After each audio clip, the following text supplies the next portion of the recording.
अस्सलामुअलैकुम। कैसे हैं आप लोग? उम्मीद करते सब खैरियत से होंगे। अल्हम्दुलिल्लाह हम भी ठीक हैं, आप लोग की दुआ है। तो चलिए आज ब्लॉग में क्या होगा क्या नहीं होगा सब देखते हैं। और ये जो हमने ये भून रहे हैं ये क्या है, तो ये साबुत धनिया है। ये मसाले की तैयारी में लग गए हैं, क्योंकि अगर इस तरीके से धनिए को उला के अच्छे से फिर मसाला बनाइए तो उसका जो सब्ज़ी में जो डालने के बाद जो टेस्ट रहता है वो अलग ही हो जाएगा। अगर आप लोग भी इस तरीके से धनिए को जैसे उलाना मतलब थोड़ा सा इसे दे ब्राउन कलर का हो जाएगा, उतना भी ब्राउन मत करिएगा। तो और उसके बाद इसे पिसवा के फिर मसाला में डाल के सब्ज़ी में बनाइए, बहुत ही अच्छा लगता है। एकदम सोना सोना सा सब्ज़ी लगेगा और टेस्ट भी अलग रहता है। तो पहले तो जब आए थे तो समझ ही में नहीं आ रहा था। हम लोग के गांव में तो इसी तरीके से जहाँ से हम आए हुए हैं तो वहाँ तो इसी तरीके से होता था कि जैसे कि हम लोग धनिया, साबुत धनिया है तो उसे इसी तरीके से उला के फिर उसे पिसवा के फिर मसाला को तैयारी करते थे।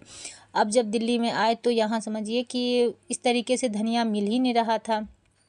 आज जब पता चला कि हाँ यहाँ भी साबुत धनिया मिलता है तो फिर हमने इसी को लाना शुरू कर दिया। नहीं तो पहले काफ़ी दिन तक समझिए एक मीनार का जो है धनिया तो पता था मिलता है, मगर पिसाने वाला जो होता है हम लोग के यहाँ जैसे आटा चक्की होता है उसी तरीके से इसका भी मशीन होता है। तो यहाँ पता नहीं था कि ये इस जैसे आटा चक्की की जैसा मशीन जो है मसाले पीसने वाला भी होता है वो कहाँ है, ये पता नहीं था। अब धीरे धीरे रहते रहते आदमी को समझ बूझ आ जाता है तो देखे तो पता चला हाँ यहाँ पर भी है, तो चलो कोई नहीं। तो हमने धनिया को उला लिए और इसे देगची में करके पन्नी में करके फिर अच्छे से रख देंगे, फिर इसे शाम में पिसवाएंगे। पहले खाते थे एक मीनार का तो वो महंगा भी आता था और समझिए कि उसमें टेस्ट भी नहीं लगता था। धनिया डाल तो देते थे, दिल को तसल्ली हो जाता था कि हाँ हमने मसाले में धनिया डाले हैं, मगर जो टेस्ट रहता है वो नहीं मिलता था। अब बार बार बोलते थे कि अपने हाथों से जब बना रहे हैं सब्ज़ी तो फिर किस चीज़ की इसमें कमी है। तो फिर अचानक से जब हम लोग राशन लेने गए तो देखे धनिया, तो बोले चलो एक पाव ले लेते हैं। तो एक पाव लेके घर पे उसे क्या किए कि इसी तरीके से उसे लाल करके और मिक्सर के जार में घर पे ही थोड़ा सा ट्राई करे पीस के, तो उतना अच्छा से नहीं पिसाया जितना महीन जैसे होता है ना मशीन वाले जैसे एकदम आटा की तरह हो जाता है, उतना नहीं हुआ, मगर थोड़ा सा खुरखुरा टाइप का हो गया। फिर भी उसको हमने 2-3 दफ़ा मिक्सर के जार में पीस के और ट्राई करने के लिए सिर्फ देखे कि इस तरीके से सब्ज़ी बना के, तो उसमें जो टेस्ट खुल के आया तब समझ में आया नहीं अब हम इसी तरीके से बनाएंगे। जब भी हमको 1 केजी ले आए, जब भी हमने मसाला लाते राशन लाते उस समय और इसी तरीके से उला के और मशीन वाले के यहाँ भेज देते, बच्चे के यहाँ भी भेज देंगे और नहीं जा पाएगा बच्चे लोग तो खुद भी हम भी जा सकते हैं, ऐसी बात तो है नहीं कि नहीं जा सकते हैं। उसके बाद यहाँ पे हमने खाना उना बना के और जो भी था सब काम करके फिर इसे हम लग गए तैयारी करने के लिए, क्योंकि अभी सिलाई जो भी था अभी नहीं आ रहा है, तो आ जाएगा तो फिर सिलाई में लग जाएंगे, तो फिर ये काम अधूरा हो जाएगा, रखा हुआ रहेगा। फिर धनिया ख़त्म हो जाएगा तो एक जो रहता है ना कि हाँ सारे मसाला डाल के जो भी सब्ज़ी बनाए और एक अगर ना पड़े तो थोड़ा सा दिल व दिमाग में ना खुद विधि से लगा रहता है, जैसे कि ज़हन अलग कहेगा कि नहीं ये नहीं डाले इसलिए अच्छा नहीं बना सब्ज़ी, बात ये हो जाता है। वरना कोई नहीं 1-2 दिन चल जाता है, मगर अभी ख़त्म बोले जब अभी बैठ के है तो क्या टाइम पास करने का, लाओ इसे भी तैयार कर देते हैं और जब पिसा के आ जाएगा फिर उसे डब्बा में रख देंगे। तो इसी तरीके से करते हैं। आप लोग कौन सा मसाला खाते हैं, किस तरीके से धनिया को उला के या कच्चा धनिया खाते हैं? तो हम लोग तो इसी तरीके से खाते हैं। अगर नहीं खाते होंगे तो आप एक दफ़ा ज़रूर ट्राई करिएगा, बहुत ही अच्छा लगता है। और पहले तो था कि हम लोग धनिया खाते ही नहीं थे, फिर अचानक सा बोले नहीं सब जब सब्ज़ी खाना मसाला खाना है तो सब ऐड करके खाओ, सब खाने से सब जो टेस्ट खुल के आता है उसमें नहीं डलने में उसमें फ़र्क हो जाता है। तो चलिए यहाँ तक तो हम आपको बता दिए, और तो अपने बारे में हमने तो सारा बात बता दी आपको कि हम किस तरीके से रहते हैं, किस तरीके से सब्ज़ी बनाते हैं, किस तरीके से खाते हैं, सारा बता देते हैं हम आप लोगों को कि मेरे यहाँ ऐसे होता है, ये होता है, वो होता है। तो चलिए देखते हैं और बने रहिए मेरे ब्लॉग में। और जो भी थे ये वाले रूम को हमने पहले ही सेट कर दिए थे। उसके बाद जब बाहर वाले किचन को गए सेट करने के लिए, तब एक बैग से एकदम जहन में आ गया कि नहीं, पहले मसाले को है तैयार कर लेते हैं, उसके बाद ही कुछ काम करेंगे। तो चलिए, अभी आजकल सिलाई उलाई नहीं आ रहा तो दिल भी नहीं लग रहा है। बस भर दिन समझिए कि बस जो भी काम है और काम करके बस बैठी रहो आराम से और सोचते रहो। और खाली दिमाग तो जानते ही होंगे आप लोग भी, कितना दिमाग में बातें घुसते रहता है, ये बात वो बात। और कहाँ तक आदमी टीवी भी देख पाएगी, अच्छा भी नहीं लगता है। मैं तो देखने में लगेगा सर में दर्द हो जाता है। तो बस मेरा ब्लॉग में बने रहिए। अगर मेरे चैनल पे नए होंगे तो प्लीज़ चैनल को भी सब्सक्राइब कर लीजिएगा, लाइक करिए, कमेंट करिए, शेयर करिए।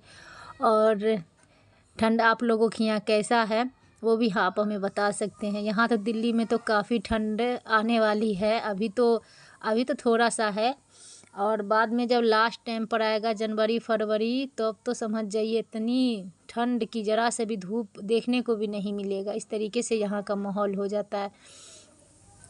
और हमने तो बच्चे लोग को बोले कि चलो सही से रहो, मगर अब देखते हैं अल्लाह किस तरीके से रखते हैं। पिछले दफ़ा तो बहुत ही भयंकर तरीके से समझिए कि घर में सभी को, जो भी दोनों बच्चे को, हमें भी, सभी को और मेरे हस्बैंड को भी ठंड तो इस तरीके से लग गया कि मत पूछिए।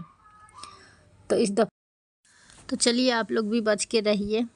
मेरा तो यही दुआ है आप लोगों के लिए भी कि सभी जो भी, आज माशाल्लाह है कि धूप सही है निकला हुआ। आज थोड़ा सा गर्मी सा लग रहा है। गर्मी से क्या लगेगा, अंदर है थोड़ा ठंडा सा मौसम है तो। और ये हमने सैलिन का सूट, जिसे वेलवेट का सूट बोलते हैं, वो भी हमने पहन रखे हैं, तो इस वजह से भी लग रहा है। तो चलिए, मगर ये बात है कि अभी स्वेटर जो है सुबह शाम पहनते हैं। अगर इस तरीके का सूट, अगर मोटा गर्म सूट भी पहन लीजिए तो थोड़ा सा गर्मी कम लगेगा। तो हमने सारा काम कर ली, और ये लास्ट में ये पोछा लगाने का है। रोज़ाना बस 300 दिन बस यही काम होता है। और ये हमने पटरा, जैसे हम लोग यहाँ दिल्ली में तो इसे पटरा बोलते हैं, हम लोग इसे पीढ़ा बोलते हैं। यहाँ बच्चे ने साबुन को लगा दिया था तो पैरों में दर्द है। ठंड का मौसम जहाँ आया, कुछ न कुछ समझिए कि शुरू हो जाता है। सर्दियों के मौसम में तो जो भी दर्द जैसे कि नहीं भी है जहाँ पे, वो भी देखने महसूस होने लगता है कि हाँ यहाँ पे दर्द हो रहा है। बस बात वही है। और मेरे पैरों में पता नहीं है, दर्द तो है कि गर्मी से भी है। तेल भी लगा चुके और जो भी दवा है वो भी खाते हैं। जब दवा का असर रहता है तो फिर ठीक रहता है, फिर बाद बाकी हो जाता है। इसीलिए पोछा लगाने में थोड़ा सा दिक्कत हो जाता है, झाड़ू लगाने में, पोछा लगाने में। चलिए कोई नहीं, काम है तो करना ही पड़ेगा, किसी तरीके से कर ही लेते हैं। अब ये बात है कि घर में और एक्स्ट्रा कोई आदमी है तो चलो लगा ले, बाद बाकी तो हम ही है और मेरा 2 लड़का है। लड़का से कौन काम होता, कोई भी तो काम हो नहीं पाएगा। उस सबसे बस उन लोग को बोलते पढ़ने पर बेटा ध्यान दे, और बेटा लड़का को कौन काम, वो तो बाहर का है। बस इसी तरीके से हमने बस बैठने में तो समझिए, बैठने के बाद तो पूरे वज़न जो है वो पैर पे ही पड़ता है। इस वजह से थोड़ा सा और दर्द एहसास होने लगता है। अच्छा भी नहीं लगता है रोज़ाना डेली अगर पोछा लग जाए तो अच्छा लगता है घर। और गाँव का होता है, अगर मिट्टी का घर है तो जुमे के दिन हो गया, उसे मिट्टी से लीप देने के बाद फिर वो अच्छा लगता है देखने में। और यहाँ तो है कि अगर एक दिन भी पोछा ना लगे तो अजीबोगरीब सा लगने लगता है देखने में। तो चलिए, मेरे ब्लॉग में अगर नए होंगे तो प्लीज़ चैनल को भी सब्सक्राइब कर लीजिएगा। और ये टाइम भी हो गया लोग के खाना खाने का, तो हमने झाड़ू पोछा बर्तन जो भी था करके उसके बाद दाल चावल बना रहे हैं इन लोगों के लिए। और हम अपने छोटे बेटे से कुछ पूछ रहे थे यहाँ पे कि दाल चावल खा लोगे, तो बोला हाँ दाल चावल खा लेंगे। और वो दाल चावल के अलावा कुछ भी नहीं खाता, कोई भी सब्जी अगर बन गया तो सब्जी नहीं खाएगा। तो इसीलिए पूछ रहे, दाल चावल है और बैगन का तल्ला है वो बना देंगे तो वो खा लेगा। तो वही बोल रहा हाँ ठीक है खा लेंगे। तो चलिए, कैसा लगा मेरा व्लॉग देखने में, उम्मीद करते हैं कि अच्छा ही लगा होगा। तो देखिए, इसी ड्रायर में हमने डिब्बा उब्बा जो जहाँ है एक्स्ट्रा फेस्ट्रा इसी के अंदर रख देते हैं, सही रहता है। और ये बात होता है कि अगर इसके अंदर डब्बा रखने के बाद गंदा भी उतना नहीं होता। बाद बाकी अगर किचन में अगर खुला हुआ है, अगर डब्बा रखे तो पूरे तेल से इस तरीके से चटचटाहट हो जाता है। तो बस हमने दाल चावल भी बना लिए। एक तरफ दाल चढ़ा हुआ, मेरा कढ़ाई बहुत गंदा हो जाता था, इतना जिद्दी दाग ये छूटने का नाम नहीं लेता था। लोहे वाले जूने से भी समझिए कि आधा पौन घंटा तक इसको रगड़ने के बाद भी नहीं छूटता था। तो मेरा दिमाग क्या किया कि ये तो घर में रेगमाल रखा हुआ था, उसी से घस घस के समझिए पतला वाला था, इतना हमने दाग ये जिद्दी दाग को छुड़ा दिए हैं। अब थोड़ा थोड़ा सा ये बच गया है दोनों ये पकड़ने वाले के साइड में। अब इसे भी अच्छे से किसी दिन इसे भी घस के इसे भी छुड़ाना है, बाद बाकी ये छूटने वाला रहता नहीं है जल्दी दाग। तो चलिए एंड करते हैं यहीं पर।